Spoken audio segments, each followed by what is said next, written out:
And the deception is not just because of what we're going to talk about in terms of ideological bias or in terms of traditional forgetfulness, but there is a fundamental natural quality to it as well, and that is in a reflection.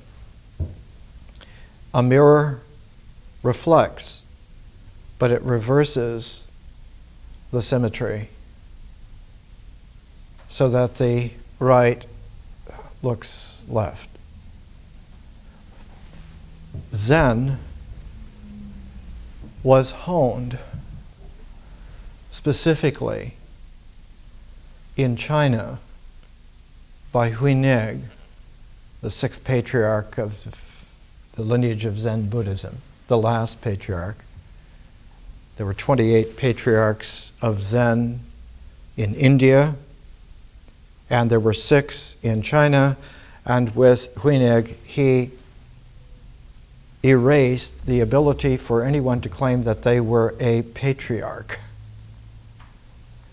And his famous poem was like a Chinese version of a haiku written around the 600s AD in China, about 1,000 years before Basho. And we're looking at Basho and his Zen travel log, the narrow road to the deep north, the Oko no Hosomichi, to try to understand how it is that penetrating through, not to truth, but to reality, is one of the primordial functions of ritual. But that ritual, when it is socialized, obviates that ever happening, because were it to happen, the social rituals would lose their basis of authority. And not only lose their basis of authority, but if the penetration were deep enough, quick enough, they would lose all reality and become absurd. So that social rituals are kept in shape by authority in civilizations to an extent that was unheard of before civilizations were developed about 5,000 years ago, 6,000 years ago at the most. So there are several levels of ritual which we have to concern ourselves with. The first is ritual existence that occurs in the universe. The next is the way in which organic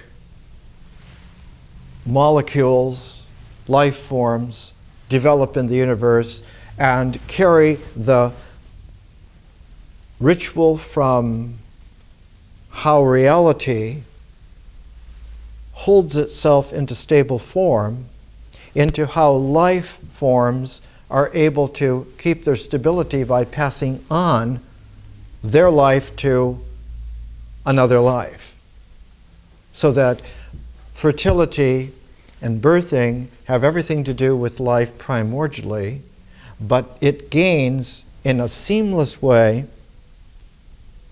its cues of how to do this and what to do because of the way in which reality comes into existence in the first place. So we have 2 levels already. We have the level of existentiality. How do atoms form? How do elements form? How do molecules form? How is it that there are neutrons? How is it that there are photons? That's a primordial existentiality which is in the universe.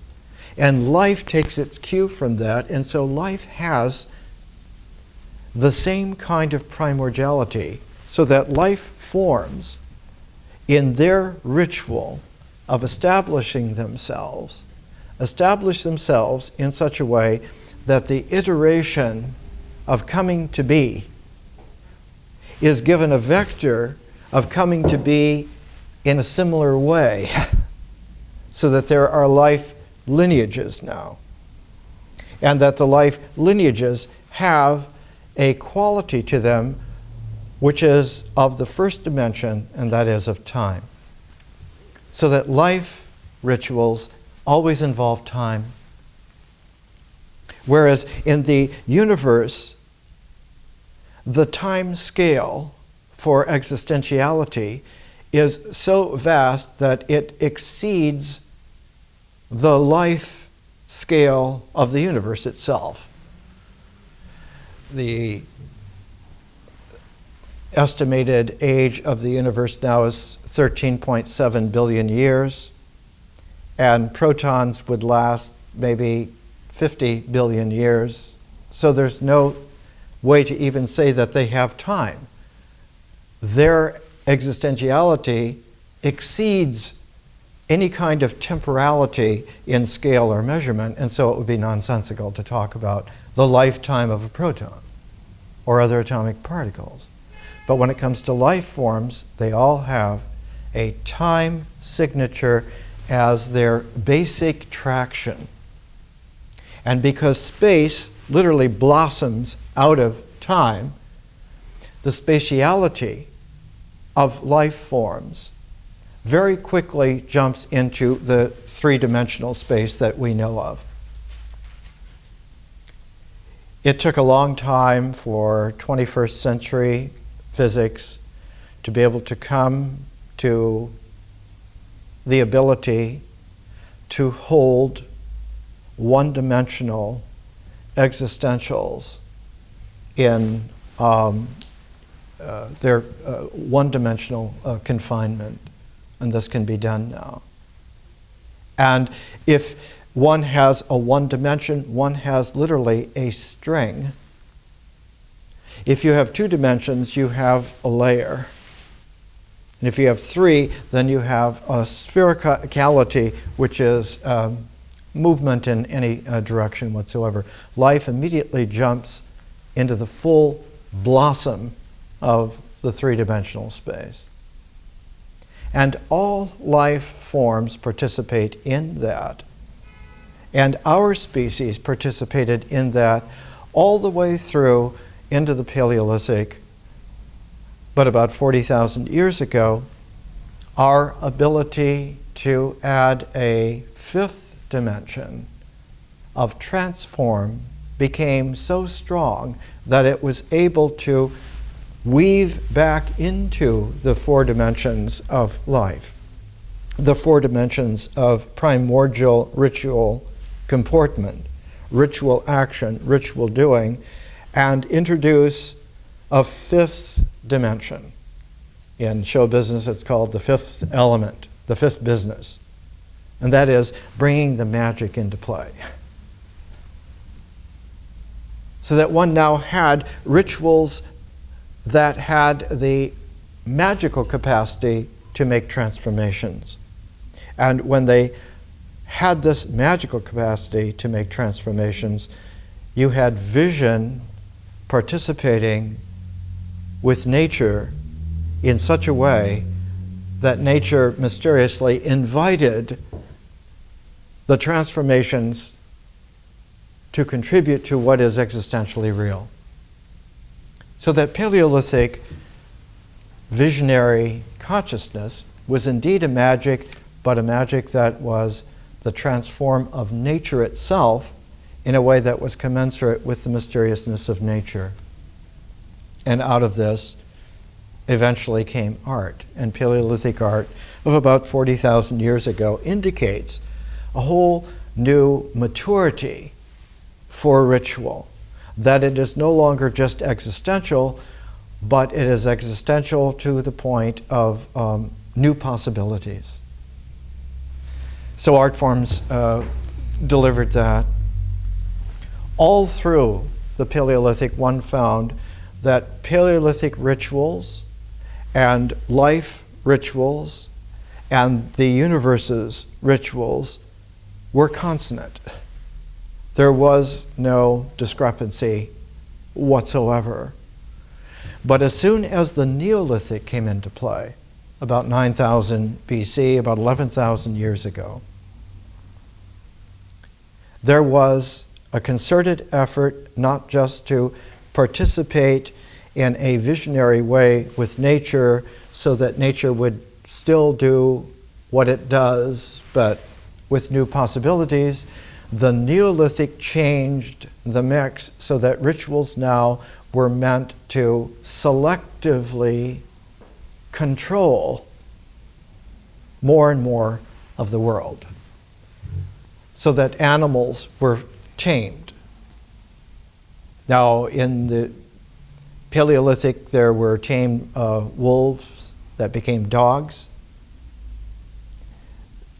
but there were very few other tamed animals until the Neolithic, and animal husbandry, when it came into play, all of a sudden showed that by ritual selection, ritual breeding, ritual controlling, one could bring wild animals into a tamed condition, and that this tamed condition then, they would be tools for our kind.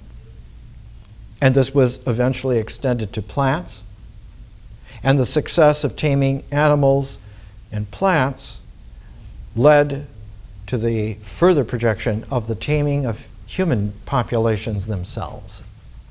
And so in the Neolithic, more and more, you got into rituals that were after control, and that the control was maintained by an authority.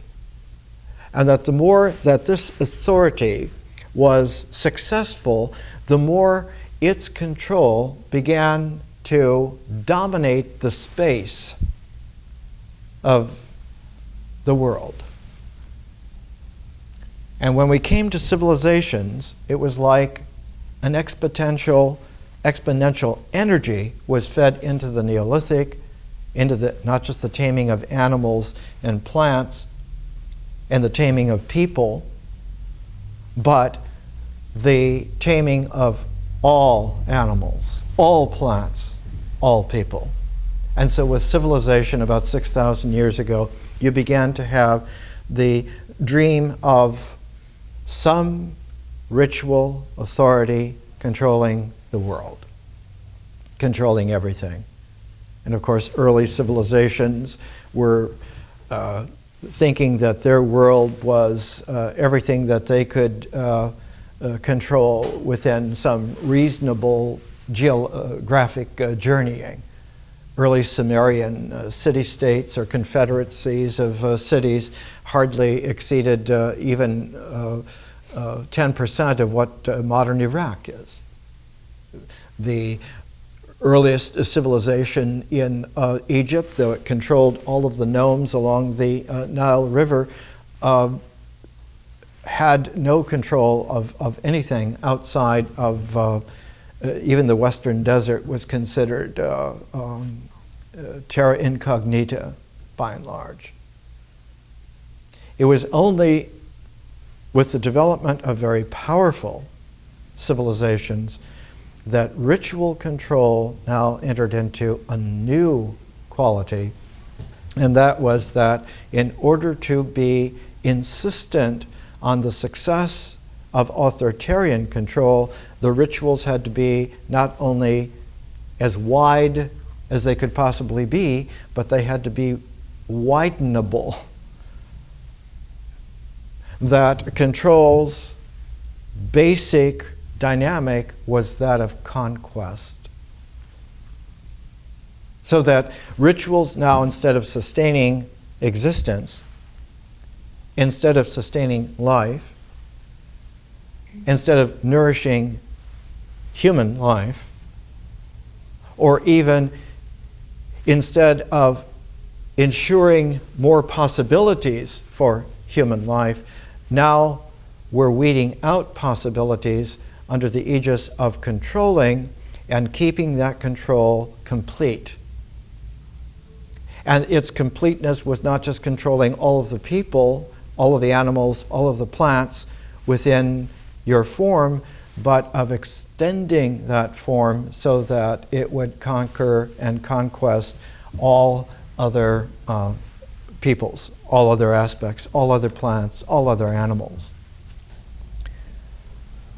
The key to the flaw in the Neolithic, which was magnified and became the flaw in all civilizations, can be found in a statement in Aristotle in his Poetics. And it's in the Poetics where he is talking about Greek tragedy and about the nature of Greek tragedy. And we're pairing Greek tragedy and the Zen travelogue together because they form a set. They form a set where one of them, Greek tragedy, was a valiant attempt to show that the control was absurd, that authoritarian rituals are inherently absurd, whereas the Zen travelogue showed that it is absurd to even suppose that control could have been real in the first place. So they're quite interesting paired together. Basho and Euripides are examples of this. In Aristotle's Poetics, he's looking at how in Greek tragedy, the primacy of what he says is happening in Greek tragedy is plot. Mythos, that it has a beginning, a middle, an end. It has this line of development. It has a plot. But, and this is a very good translation of Aristotle, he says, now tragedy is an imitation of an action, and the action is performed by certain agents. These must be people of a certain kind with respect to their character and reasoning. It is on the basis of people's character and reasoning that we say that their actions are of a certain kind, and in respect of their actions that people enjoy success or failure. So plot is the imitation of the action. By plot, I here mean the organization of events, and character is that in respect that we say is the agent of a certain kind, and reasoning is the speech which the agents use to argue a case or put forward an opinion. The hook in this is that there is an imitation of action that is more powerful than action. That there is an imitative doing that is able to supersede actual doing, and the whole basis of the flaw in civilization is generated around this simple little hook, which will not go away, in which in our time we're faced with the situation of needing to build a new civilization because all the past civilizations are gone. They are all gone. They will never work again. But we can't build a new one in the ways in which the old ones were always built. For one thing, the evolution of events has speeded up so much that it wouldn't take 500 years for a new civilization that's built on the old flaws to collapse. It would take something like about 10 years. So it's useless to even try to pretend that one can recreate Rome. Now, in our time, I guess I'm speaking about my generation, in recent history, for those who are younger, the most powerful ritual attempt to reinstate the old flawed civilization technique on a new order were the Nazis in Germany. This is a study of the swastika, constructing the symbol. done a few years ago, done in 1994. And the author here is Malcolm Quinn, is talking about, although the Nazi swastika can be seen as one version of the Aryan swastika, its transformation of doubt into certainty and of a marginalized sign into a dominant one represents a radical shift of emphasis. In the 19th century, the swastika served as both an Oriental sign standing at the border and limit of a rationalist discourse. Was it like a typographical indicator? And as an orientation device, an anchoring object for the wayward, anxious, and subjective discourses of occultism and Arianism on the margins of rationalist thought. This is a roundabout way of saying that it was an occult symbol that was not very clear and went back to ancient India, and also went back to the ancient North American Indians. And in that regard, it was a symbol of the four seasons in their dynamic, of the orientation of like coordinates, but coordinates that are constantly moving in a swirl, in a cycle. And so the ends of the coordinates, the four quarters, the demarcation of the four quarters were given a right angle to indicate that this was still an order, though it was dynamic. And so one finds that there is a coordination of four quarters into a whole, or you can restate the ordination. It's not just the four quarters with a cross, but one can have the square. And so the most ancient designation of a dynamic stability was to have the square put into a circle, or to have the coordinates of the cross put into an ancient swastika, which meant that this was a dynamic order. It was stable in its dynamic.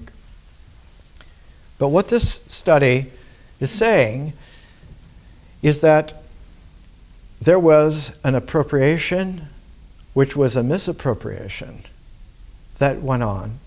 And though he emphasizes the symbolic structure of this, actually its basis was ritual. The ritual that we've been talking about. The ritual of authoritarian dominance. Not just authoritarianism, but of a, well, here's how he writes it. If the swastika was an image which had functioned as the mnemonic for a lost object, that was one of its little typographical indications, its sign. A lost object, a lost referent, or some ancestral ground. Then Nazism can be said in one sense to have supplied the answer to this questioning and yearning with its discourse on national salvation. However, Nazism simply extended the tradition of the symbol and the fetishization of the image spatially. It made a fetish, which is a ritual comportment, not anything to do with thought. And one has to understand the flaws in civilization are not primordially those of thought, but are primordially those of actions that are not real.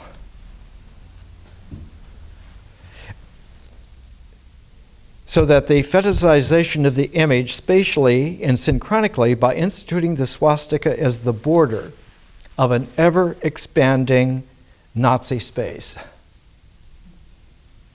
Instead of it being the dynamic of nature and its natural cycle, and the natural world in its existential actions, or even the human world participating in the existential natural cycles, the ritual cycle, the ritual year fitting into the natural cycle, the natural year, all of a sudden one has here,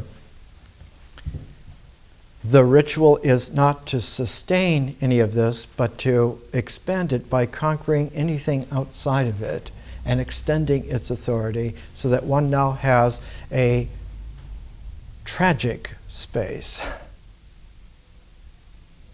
Tragic because its political authority has now displaced all the existential basis, all of the human participation in that existential basis, and even extends all the way back to a denial that nature has any reality in and of itself.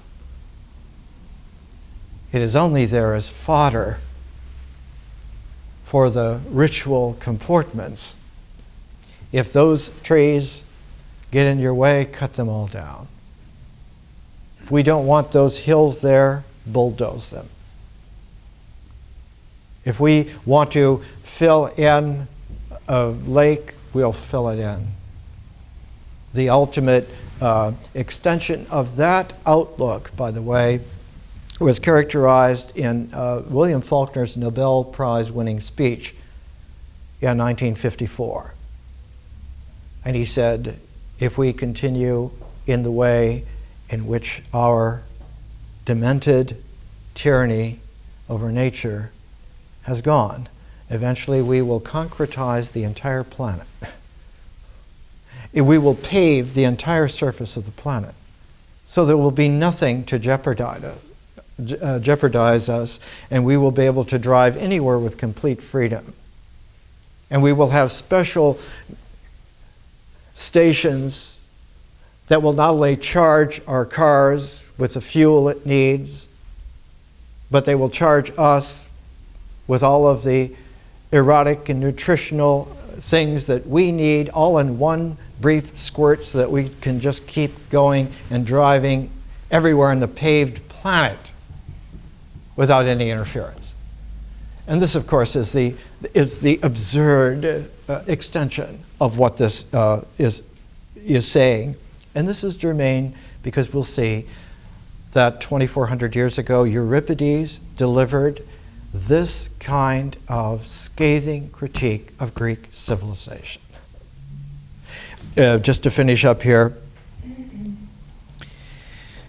by instituting the swastika as the border of an ever-expanding Nazi space, threatening a colonization of the West under the sign of the East, and using the image to set limits to the space of a Lebensraum, which was at once colonially inclusive and racially exclusive. And what happens in this is that there becomes a moving, violent border where the quality of authority on the inside of that moving border, that moving, defining space, on the inside of that is the increased success and self-congratulation of the authority, and on the outside, just where that border is expanding, that authority becomes a source of terror. And its terror is not just that it's bad, and not just that it's something evil, but something much more primordial. Evil is vis-a-vis good. But terror is an obliteration. It's an obliteration of life. And so there is a quality of terror in the expansion, in the authority of a controlled ritual domain. And this is one of the themes that is here in Euripides' Bacchae. It was the last great Greek tragedy that was written. It was written in exile. Euripides was about 70 years old at the time. It had only been about 60 years from the very first real Greek tragedy by Aeschylus to the Bacchae by Euripides. Now, Euripides' Bacchae has been translated many times in the 20th century. This one has a photo of Elvis Presley holding up like a prisoner holding up his jail card, because it is one of the most poignant plays ever written.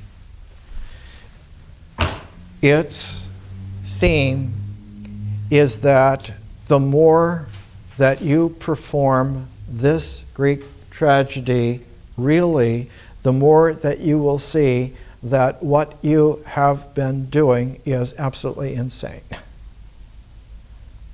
Because it penetrates in such a way that it pokes through the reflective images of a mirror, and you find that you are starting to jab yourself in reality. And that it isn't that you're pointing at an imitation of action, but that the real action that you're taking has efficacy. And that the figure who is tragic is not the character on the stage. It's not the figure in the ritual drama in the Theater Dionysus in Athens. It is you who are seeing it. It is the observer who is seeing it, no matter where you live or when. That you have perpetrated a kind of a commandeering space upon yourself, your own life, your own socialization, your own ritual comportment, and you are the enemy of nature. It is you who are the enemy of life. It is you who are your own enemy in the deepest sense. So this is a very poignant play, and of course, the translation I favor is by Michael Kakionis, who directed not only Zorba the Greek, but Euripides' great Greek tragedy called The Trojan Women, and a number of things. He put the play on in London, and he also put the play on in New York. The theater in the square in New York. And it's quite interesting because, or rather, New York's a circle in the square theater. This was done in the late 1970s. And at that time, those of you who remember, by the late 1970s, it had become apparent that the social rituals, especially in the United States, had run roughshod over all of the possibilities of real growth, of real exploration, and were more and more becoming codified in a sense that they did become codified in what was called the selfish generation of the 1980s, and then the self-arrogant permission to do anything whatsoever of the 1990s, and now in the 21st century of extending that, we have a right to do whatever we want anywhere in the world, to anyone, anything whatsoever. And of course, this is the arrogance of empire. And the Bacchae is about not just the arrogance of the Athenian Greeks. At a taproot of this, and why are they a taproot of this? Because it is the first time when Greek tragedy was made that two other cognate civilized forms were made that have dominated the mind ever since. The mind is dominated by philosophy, by history, and by political economics. And all three of those forms were made at this time. They're all made in Athens in the 400s BC. At the very same time that Thucydides was making history, Plato was making philosophy, and the Greek tragedians had moved to the point from Aeschylus, who was the beginner of the formal Greek tragedies. The Persians was the first one, 472 BC, through the great equanimity of Sophocles, who tried every time out to balance everything so that one could see that this was not a mirror, it was not a violent terror, but was something that could be handled with equanimity if one kept one's balance.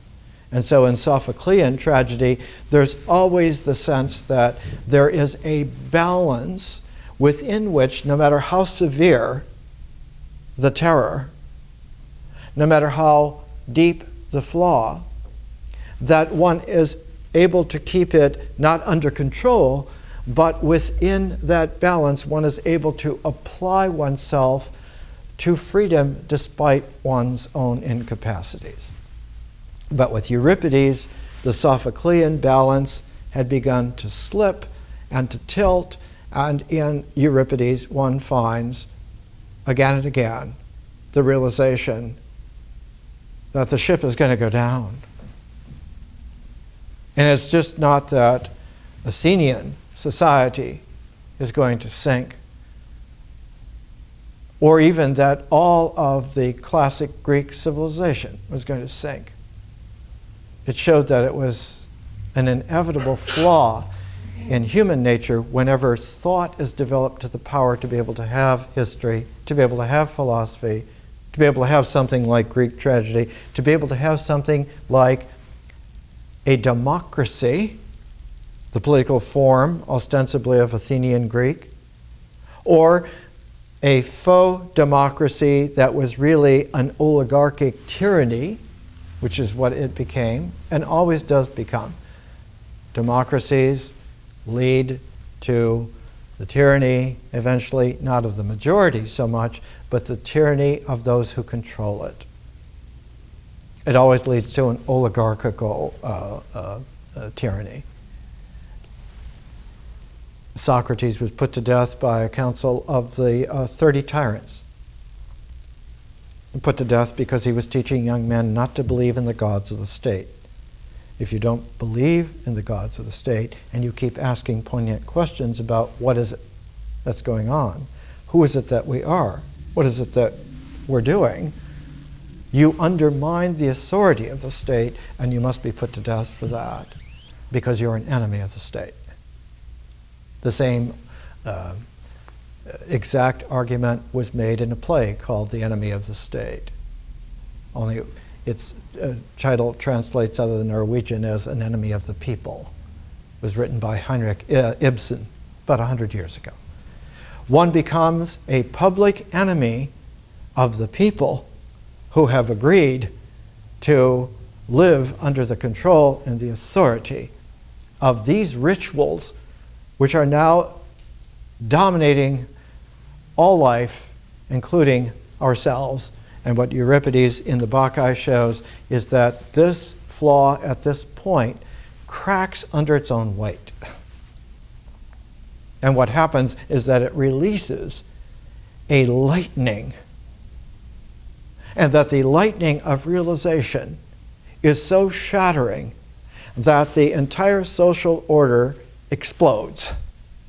And one has an end to that order in apocalyptic violence. Let's take a little break and we'll come back. Let's come back to Basho and Euripides. We're trying to appreciate that pairedness is the deepest of all occurrences in existence. Whatever exists because it is stable in its pairedness. Now, sometimes this is phrased as symmetry. It's a kind of a symmetry that is not just parallel or two, but it is a pairedness which is like a tuning fork, and that tuning fork in its full freedom generates a stable form that has symmetry. The human body has symmetry. 2 arms, 2 legs, 2 eyes, 2 ears. The symmetricality around the axis, the neural spinal column axis, even to the brain, its paridness, its two lobes. The human body itself is an axial, generated, symmetrical whole. And one finds again and again that all through reality this holds. It holds in a very peculiar way. It holds, and whatever exceptions there are to it, allow for transformations to happen and for possibility to be introduced into reality. Otherwise, possibilities that didn't exist before could not come into existence and participate with existence realistically. So there's always deep parity, paridness, deep symmetry. But just before one gets to an ultimate zero, there is a slight parity breaking possibility. Not that it breaks parity, but that it opens parity to transform, to other possibilities that haven't happened yet, that could happen or might happen. And so all really deep wisdom rituals that sustain existence, that sustain life, that sustain our kind of beings in our wholeness, have this built into it. The insistence that there be a secret, ultimate openness, that the balloon of authority, no matter how gorgeously big, strong, and complete it is, there is a place where the air can be let out. It's the same place that the air went in to make that balloon in the first place. And Euripides' Bacchae is about the way in which the state commandeering of Greek mythological divinities, the gods and goddesses that now were the tapestry of images that made the state's authority over everything, over the entire world. And at the corner of all of this was that there is an Olympic pantheon that has its clearest presentation in Homer, but that Homer was not just the Homer of his original writings.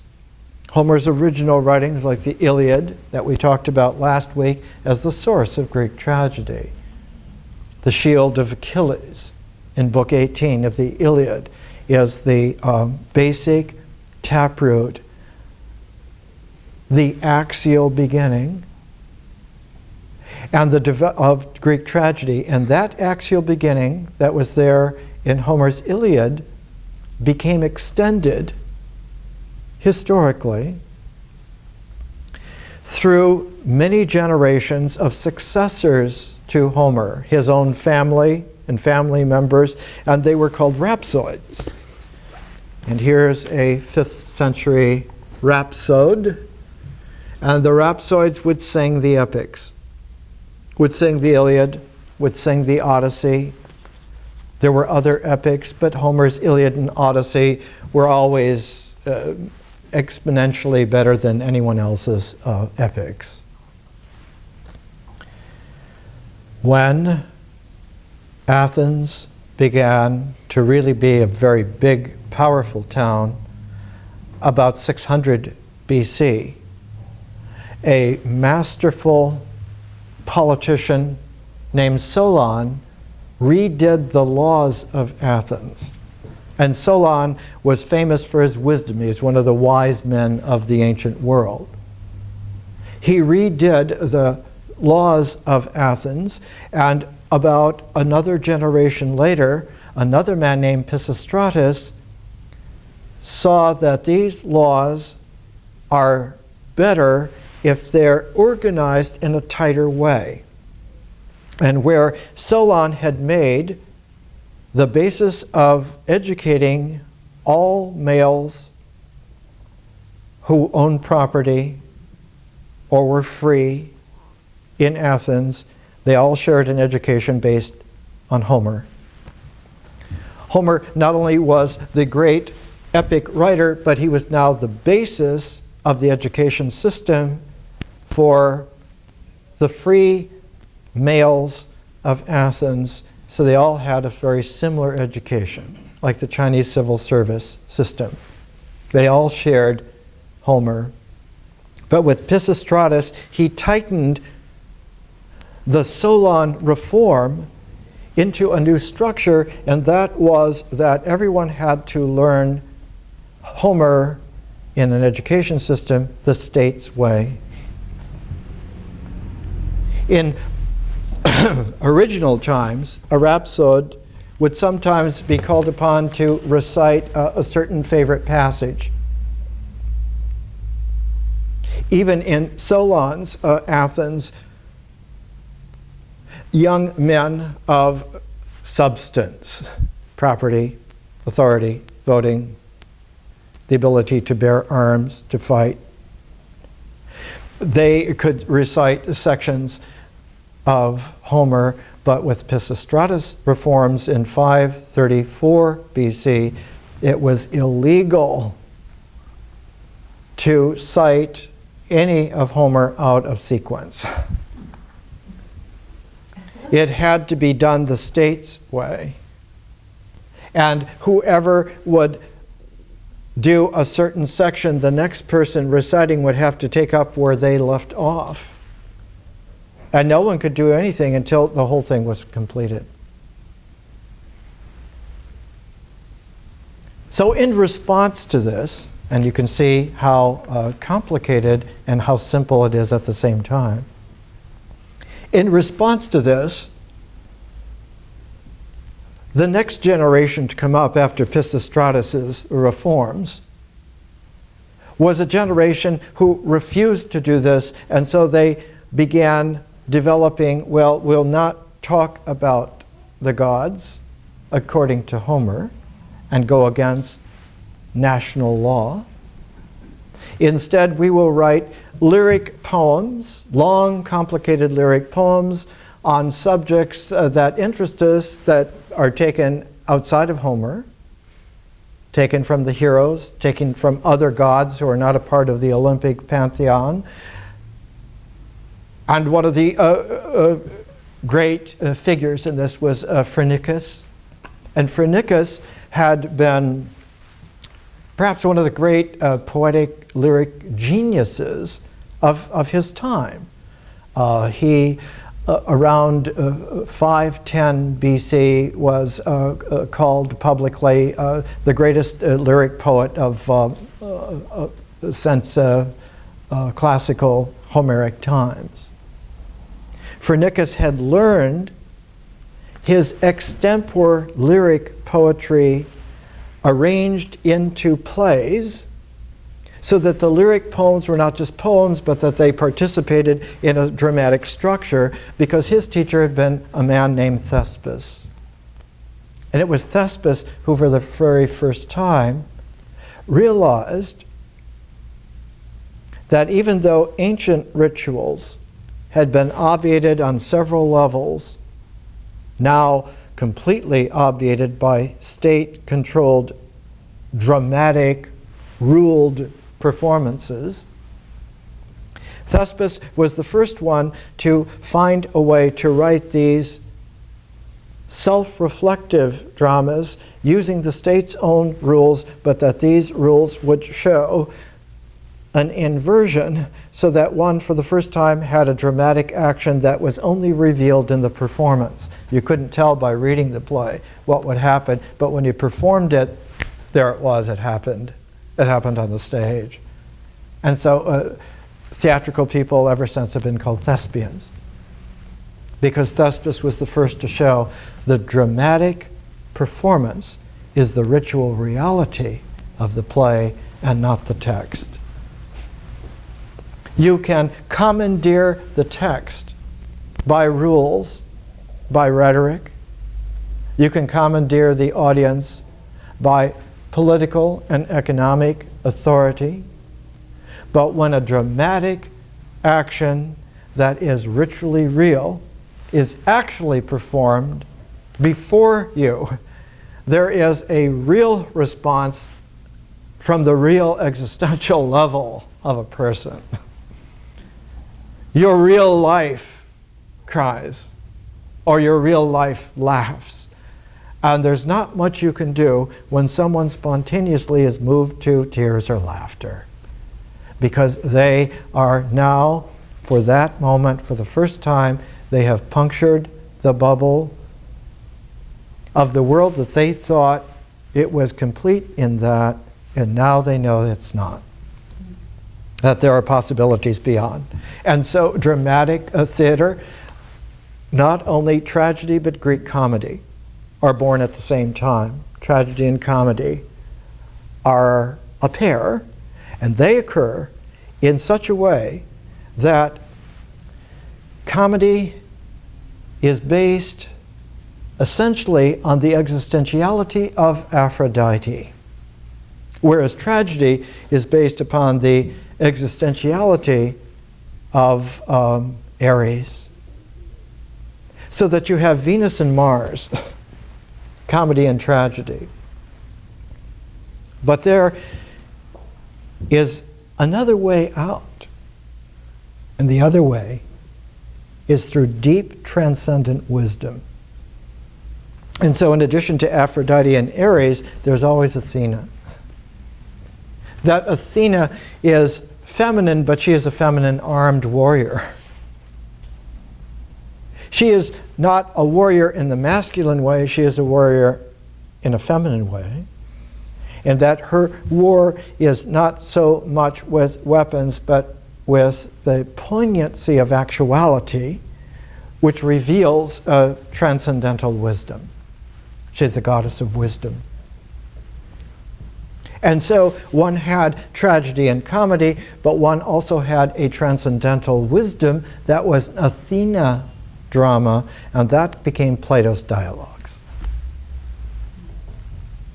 She is the revealer of aletheia, which is not a truth, but is truth itself in actuality.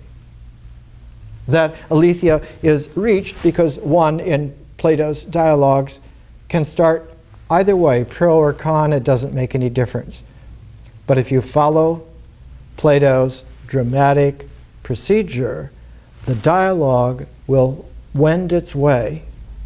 If there is a guide, like a Socrates, to carry it all the way through, he is the dynamis of the dramatic action. He is the director of the dramatic action. It is not written down in a script. It is extempore, happening just now, and after it happens just now, then it can be written down.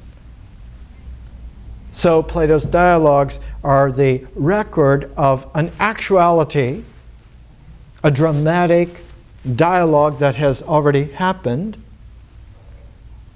And Plato didn't start writing his dialogues until after Socrates was killed by the state. And so Plato learned how these little dramatic episodes had happened, and in the performance of it, either by pro or con, by going on a set number of levels, one eventually comes through to a basic place where the pairedness meets. And where the pairedness meets, one finds there, at that point, a realization that has both pro and con equally, or no pro and no con equally. And that aletheia is not a truth, it is truth itself. It is truth that no matter what side you took, if you followed this dramatic procedure, the performance of it would deliver this existential moment, the moment of realization, that later on called the aha. Oh, this is not what it means, this is how it is, because this is how it works out. And so Greek tragedy and Greek comedy and Plato's dialogues are three forms by which this can be done. Basho's Zen dialogues are an East Asia version of aletheia, of a moment of truth, and that moment of truth is a haiku. It's the realization given not in the written haiku, but in the delivery of the haiku at that particular juncture, and that juncture is an interruption of the traveling in geography, and suspending the travel in geography is a timeless moment that is taken out of the world, no matter who controls it, and is put into eternality. It's an eternal, timeless moment. And so haiku delivers that. Delivers it not in and of itself so much, but in and of the spontaneity, the exclamation mark that it provides. In a way, the haiku was always the initial spoken lines that would have another pair to it, and the 17 syllables of the haiku would have another series of 14 syllables, and they made a ancient tanka form. The Japanese tradition of waka, of poetry, was that 31 syllable tanka, but the first 17 were delivered by someone, and the second 14 were delivered by someone else with them. So that the basic verse form of ancient Japanese realization literature, of their poetry, was this two-person poetic dialogue spontaneously. And so the first person would deliver a spontaneous 17-syllable haiku, and the next would immediately spontaneously give the completing 14 lines, and one together would have the pair that had literally spontaneously made a moment of realization. So a haiku is, as the Zen saying, it's the sound of one hand clapping, not as a koan so much, but as an indication that it is your spontaneous response with this that completes the realization. So that the reader reading a haiku completes that haiku by their own contribution of a realization. Whether it's in a written form or not, the language has occurred not as language in the mythic sense of talking, but in the ritual sense of having done it. That it's an action of completion that is primordially existential and not intellectual. It's an action of doing that occurs existentially and not symbolically. And so it shifts, for the very first time, the realization that understanding is not just in the mind. Understanding is also in one's existence. It's in one's body. That bodies can be truthful. And that it is the truthfulness of the body and its existence that is the ultimate referentiality of any kind of truthfulness that the mind thinks it knows. And that once one has the experience that you can create spontaneously existential truth, then the mind is served notice that it is no longer an arrogant, authoritarian arbiter of meaning, of truthfulness, of understanding, and that it has to learn to participate with the existential body. And not just assign it that it is the slave referent to what it wants it to agree with. But the cart goes behind the horse. It is what we do existentially that lays the traction for any kind of meaning whatsoever. Existence precedes essence. by a whole ocean of experience. And so with Zen, as with Greek tragedy, Greek comedy, and Greek philosophic dialogues, one begins to see that ritual is an enormously important phase, and that its phase is indelibly important because without it, we do not have the original emergence out of nature into stable form. Literally, a ritual's most primordial quality is that it reveals stable form to be energy that is cinched because it is polarized temporarily. And that its polarity, polarized space, is the basis then of natural form. Here's from the notes, a little meditation. Polarized space is the basis of natural form, blossoming out from time into existence, a continuing iteration. Polarized space favors an axis of symmetry in electric orders with energy stable at specific levels, trigonometric from axial centers, nucleuses, but geometric planar. That is, there are planes of geometry that are generated by this. This ritual order has a geometricity on the level of a plane. It has an actuality on the level of the first dimension, of time, of sequencing. But that as soon as one has time in its one-dimensional flow, iteration itself creates like a laser pulse rhythm in the sequence. Even though it's one-dimensional, it now is one-dimensional in an articulate arrangement. It's like a Morse code, dots and dashes. Yes, they're all dots and dashes in a line, but if one knows how to make sets out of the dots and dashes, one now has an ability to encode a language, which has every capability of discursiveness.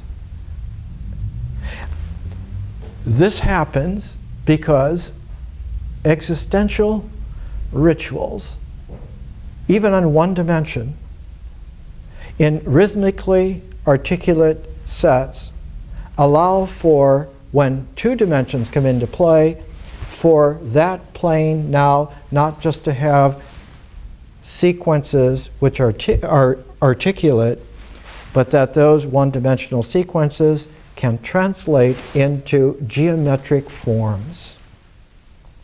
This is the way in which a DNA sequence or an RNA sequence, which is one-dimensional, translates itself into geometric forms, where the figures now are geometric, but because those planes are available around a symmetric axis of the first time dimension in its rhythmic, arranged, articulate set, because it has that actual basis, the symmetry of the plane, of the geometric figurations, are able to be folded. And this is how you get organic molecules out of a DNA line. This is how you get proteins. Proteins are the planes of the geometry of how that reads out in a two-dimensional way, and then folded you get the structure of proteins, enzymes, many other things. And so life comes out eventually because it fills out in that third dimension that these folded forms now have spherical resonances. And this is how you get from 0 dimensions through 1 dimension to 2 dimensions to 3 dimensions, with time making it a 4-dimensional continuum, which is open all the way down the axial corridor to a 5th dimension of consciousness that can come in and transform. The consciousness doesn't come into the mind, it doesn't come in to the experience, it doesn't come in to the ritual existence. It comes into nature itself and comes back up through nature. The only way it comes to the mind is because it exchanges centers. The center of consciousness is always memory, and the center of the mind is always imagination, the imagination. And memory and imagination are able to exchange centers. This is a phenomenon that's characteristic of particles in the universe called bosons. All bosons can exchange centers, and that's how you get things like atoms cooperating together to make molecules. It's all very simple. It's all very difficult to understand if you don't know, if no one ever tells you. And it's not so much being told, it's being shown how to be prepared so that you can yourself discover it, because once it's discovered, it's an aha. You will never ever forget it again, but you will remember it in your mind by the memory, but the imagination now plays in consciousness, and consciousness now has a quality it didn't have before, that it gets from nature, from the natural ecology. It becomes creative. And when imagination becomes creative, it plays. And so the first resonance of an imaginative consciousness is that in its play, it begins to play with form. And that's how art comes. Art is not a ritual form, it's not a symbolic form. It is a differential, conscious form born out of visionary play.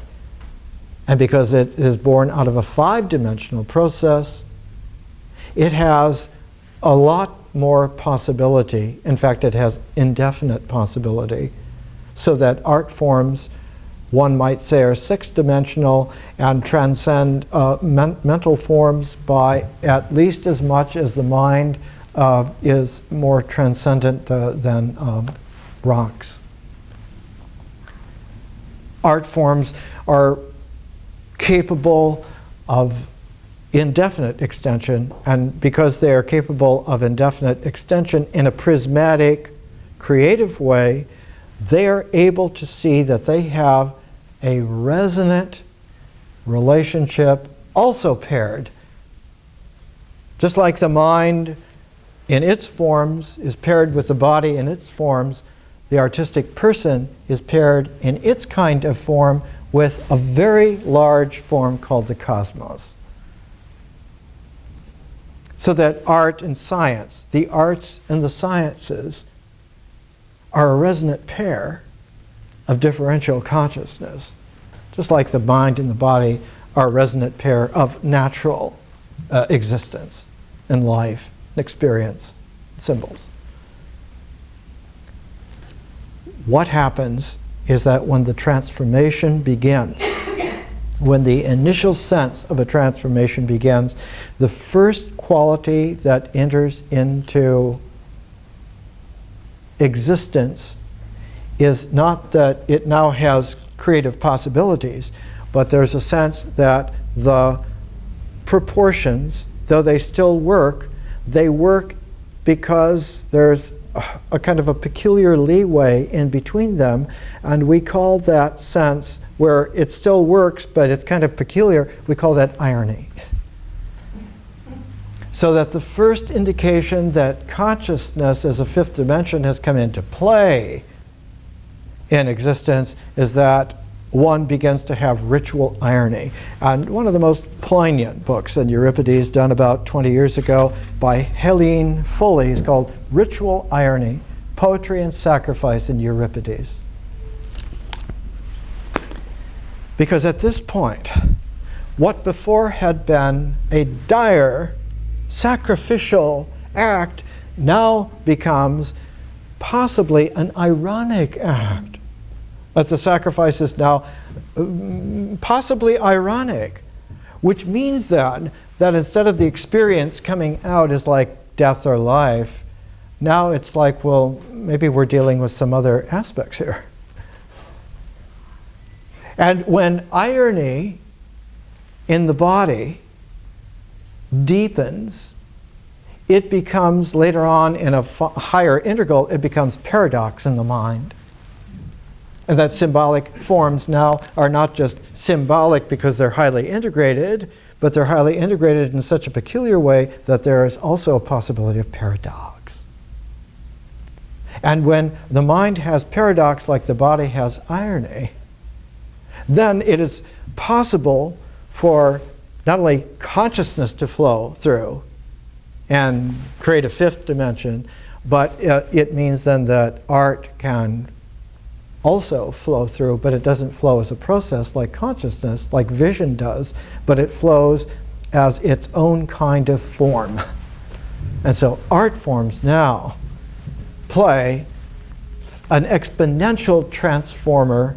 They are operators not just like a vision that you would have, but they're operators like the Ninth Symphony of Beethoven. They're operators like Euripides' the Bacchae, like Basho's Narrow Road to the Deep North. You have differential conscious forms that have stability in an indefinite possibility that are acting now with the ritual forms, with the symbol forms. And of course, in between the ritual and the symbol, you have the mythic horizon of experience, and now experience becomes enriched. It isn't just the experience that you had. You don't just learn from yourself, from your body, from your rituals. You can learn from other people's rituals as if they were your own. And if you learned from 500 different people and you took the time to learn how they are with it, you have become enriched and kaleidoscopic. You've become 500 times what you were. In a planetary civilization that's coming, there will be about 7 billion possibilities of experience, all of them valid in the sense that they have a ritual base, all of them quite valid because they will all have an integral capacity, and we will have human persons who are kaleidoscopic that will make us look like villagers. They will inhabit the stars because they will already have been cosmic people from their birth, from their upbringing, from their maturity, and from all the choices of application that are available. They used to say, world without end, and indeed it is. So we can see that ritual, if it is ignored, it's too easy to ritually say that ritual is just clumsy and one should get rid of it. You can't get rid of it unless you expose yourself to this kind of a jeopardy. It's like saying, well, we don't need the body anymore. Let's starve the body. Let's not give it any sex, no food, no play. It's got to be disciplined. It should sit on that cushion and meditate and get rid of all these desires. And all of this is an authoritarian lie. One of the first things the Buddha learned before he became the Buddha is that he went through 7 years of ascetic practice and emaciation. There's a famous sculpture of him in India where he's nothing but skin and bones. And he fell on his face in the dust out of dizziness, hunger, and was dying. And an old woman came. And she wanted to feed him some rice and a little bit of ghee, and he couldn't masticate it because he was so dried out, so she took her own saliva and meshed it up and then fed him and eventually brought him back. And that's when the Buddha realized you have to go the middle way. You can't punish the body because it's not obeying the mind. And you can't jail the mind because it thinks that it's enslaved to savage body.